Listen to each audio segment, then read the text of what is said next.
Welcome to டுபாக்கூர் kitchen. இன்னைக்கு நம்ம tandoori chicken எப்படின்னு பார்க்கலாம்.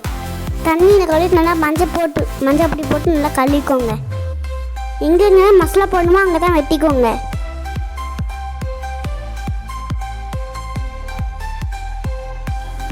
மஞ்சப்பொடி, வத்தப்பொடி, உப்பு போட்டுக்கோங்க. கொத்தமல்லி பொடி போட்டுக்கோங்க. கரம் மசாலா போட்டுக்கோங்க. 65 பொடி போட்டுக்கோங்க. எலும்பு சம்பளம் புரிஞ்சுக்கோங்க.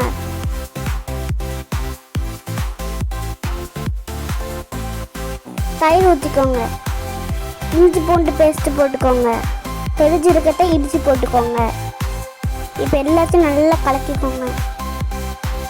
இங்கே மசாலா போட்டு 1 மணி நேரம் நீங்கள் பிரிட்ஜுக்குள்ளே எடுத்து வச்சுக்கோங்க. ஓகேயா? அது ஊறிட்டுக்கிட்டும் ஃபயர் பண்ணுற வேலைக்கு என்னென்னு பண்ணிடலாம். கடையில் ரெடிமேடில் இந்த கறி கரைக்கும். இப்போ நீங்கள் பிரிட்ஜிலேருந்து எடுத்துகிட்டு குக்கரில் ஒரு கம்பி மாதிரி வச்சுட்டு அந்த சிக்கன் எடுத்து நீங்கள் வச்சுக்கோங்க.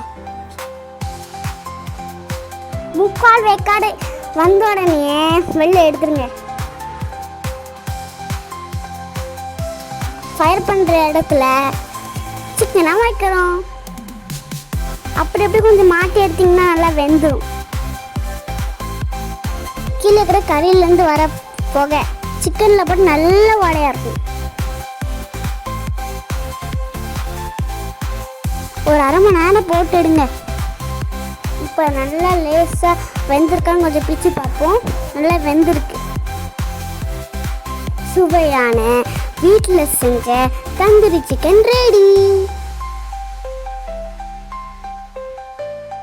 நீங்களும் செஞ்சு பார்த்துட்டு எங்களுக்கு கமெண்ட் பண்ணுங்கள். தேங்க்யூ.